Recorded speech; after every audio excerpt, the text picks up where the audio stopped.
या देवी सर्वभूतेषु मां कात्यायनी रूपेण संस्थिता नमस्तस्यै नमस्तस्यै नमस्तस्यै नमो नमः। आप सभी पर मां कात्यायनी की कृपा सदा बनी रहे। आज के इस दिन आप सुनेंगे मां कात्यायनी की संपूर्ण कथा, जानेंगे पूजा मंत्र, आरती और सबसे अंत में सुनेंगे क्षमा याचना। मां कात्यायनी ने महिषासुर नाम के दैत्य का वध कर तीनों लोगों को उसके आतंक से मुक्त कराया था। मां कात्यायनी का स्वरूप अत्यंत चमकीला और भव्य है। मां की पूजा करने से विवाह में आ रही बाधाएं दूर होती है और कहते हैं कि भगवान श्री कृष्ण को पति रूप में प्राप्त करने के लिए व्रज की गोपियों ने भी माता कात्यायनी की पूजा की थी। मां कात्यायनी की पूजा करने से देवगुरु बृहस्पति भी प्रसन्न होते हैं और कन्याओं को अच्छा वर पाने का आशीर्वाद देते हैं। इनकी चार भुजाएं हैं। मां कात्यायनी का दाहिना तरफ का ऊपर वाला हाथ अभय मुद्रा और नीचे वाला वर मुद्रा में है। बाईं तरफ के ऊपर वाले हाथ में तलवार और नीचे वाले हाथ में कमल पुष्प इन्होंने धारण किया हुआ है। मां का वाहन शेर है। मां का प्रिय रंग पीला है और आज के दिन मां को केले और शहद का भोग लगाना चाहिए। आपके पास जो भी फल है आप उसे लगा सकते हैं। आप उसका भी सच्चे मन से मां को भोग लगाइए। मान्यता है कि जो भी भक्त पूरी श्रद्धा और सच्चे मन के साथ मां कात्यायनी की आराधना और उपवास करता है उसे अर्थ, धर्म, काम और मोक्ष की प्राप्ति होती है। सभी दुखों का नाश होता है। कहते हैं कि मां कात्यायनी की पूजा करने से परम पद की प्राप्ति होती है। चलिए अब जानते हैं मां की पौराणिक कथा। कथा के अनुसार महर्षि कात्यायन ने मां आदिशक्ति की बहुत कठिन तपस्या की थी। उनकी तपस्या से प्रसन्न होकर मां ने उन्हें उनके ही यहाँ पुत्री रूप में जन्म लेने का वरदान दिया था। मां का जन्म महर्षि कात्यायन के आश्रम में ही हुआ था। मां का लालन पालन कात्यायन ऋषि ने ही किया था। पुराणों के अनुसार जिस समय महिषासुर नाम के राक्षस का अत्याचार बहुत अधिक बढ़ गया, उस समय त्रिदेवों के तेज से मां की उत्पत्ति हुई थी। मां ने ऋषि कात्यायन के यहाँ आश्विन मास के कृष्ण पक्ष की चतुर्दशी के दिन जन्म लिया था। इसके बाद ऋषि कात्यायन ने उनका 3 दिनों तक पूजन किया था। मां ने 10वीं तिथि के दिन महिषासुर का अंत किया था और इसके बाद शुंभ और निशुंभ ने भी स्वर्गलोक पर आक्रमण करके देवराज इंद्र का सिंहासन छीन लिया था और नवग्रहों को बंधक बना लिया था। अग्नि और वायु का बल भी पूरी तरह उनसे छीन लिया था। उन दोनों ने देवताओं का अपमान करके उन्हें स्वर्ग से भी निकाल दिया था। इसके बाद सभी देवताओं ने मां की स्तुति की और इसके बाद मां ने शुंभ और निशुंभ का भी वध करके देवताओं को इस संकट से मुक्ति दिलाई थी, क्योंकि मां ने देवताओं को यह वरदान दिया था कि वह संकट के समय उनकी रक्षा अवश्य ही करेंगी। मां कात्यायनी को ब्रजमंडल की अधिष्ठात्री देवी भी कहा जाता है।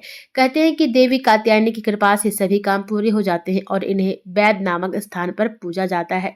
ब्रज की बालाओं ने अपने प्राण प्रियतम श्री कृष्ण को पति रूप में प्राप्त करने के लिए मां कात्यायनी की पूजा करके व्रत आरंभ किया।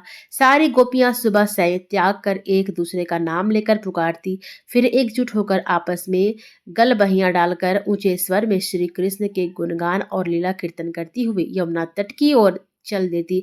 उनमें आपस में बिल्कुल भी ईर्ष्या द्वेष नहीं था। वे श्री कृष्ण के लिए इतनी व्याकुल हो गई थी कि माता पिता और गांव वालों का भी उन्हें संकोच नहीं रह गया था। उन्होंने अपना कुल, परिवार, धर्म, संकोच सब कुछ भगवान के चरणों में अर्पित कर दिया था। यह सारी गोपियां यमुना जी में स्नान करती। स्नान करने के बाद वस्त्र धारण कर वहीं पर तट पर बालूसी देवी की मूर्ति बनाकर देवी कात्यायनी की, फिर सुगंधित चंदन, अगरू, कस्तूरी, कुमकुम, अक्षत, पुष्प, धूप देकर उनकी पूजा करती। गोपियां सबसे परे हैं क्योंकि वे सर्वस्व निछावर करके श्री कृष्ण से प्रेम करती है। ब्रज बालाओं द्वारा की गई निष्ठा पूर्वक व्रत और पूजन से महामाया कात्यायनी प्रसन्न हो गई। तब भगवान कृष्ण ने उनकी सभी गोपियों से कहा कि हे बालाओ, तुम सती साध्वी हो, तुम्हारा संकल्प, तुम्हारी कामना मुझे पता है, इसलिए अब तुम अपने अपने घर को वापस लौट जाओ। तुम मेरी पूजा करना चाहती हो, मेरे साथ विवाह करके जिस उद्देश्य तुम सभी ने यह व्रत रखा था और देवी कात्यायनी की पूजा की थी, तुम्हारा वह मनोरथ आगामी शरद ऋतु की नवरात्रि में फलीभूत होगा। इस प्रकार कहा जाता है कि गोपियों को भगवान कृष्ण की प्राप्ति हो गई थी। मां कात्यायनी की पूजा करने के लिए, अपनी मनवांछित कामना की पूर्ति के लिए आज के दिन मां कात्यायनी को 16 श्रृंगार की सामग्री अर्पित करना चाहिए। सुहागिन महिला को श्रृंगार की सामग्री दान में देनी चाहिए। ऐसा करने से यदि विवाह में देरी हो रही है या तो दाम्पत्य जीवन में कड़वाहट है, लड़ाई झगड़े हैं, तो वह सारी समस्याएं दूर होती है। मां कात्यायनी का पूजा मंत्र ओम देवी कात्यायने नमः। आप इस मंत्र का जप करके मां कात्यायनी की पूजा जरूर कीजिएगा। या तो आप ये भी मंत्र का जप कर सकते हैं, या देवी सर्वभूतेषु माँ कात्यायनी रूपेण संस्थिता नमस्तस्यै नमस्तस्यै नमस्तस्यै नमो नमः। माता कात्यायनी की आरती। जय जय अम्बे जय कात्यायनी, जय जग माता जग की महारानी, बैजनाथ स्थान तुम्हारा, वहाँ वरदाती नाम पुकारा। कई नाम है कई धाम है, यह स्थान भी तो सुखधाम है। हर मंदिर में ज्योत तुम्हारी, कहीं योगेश्वरी महिमा न्यारी।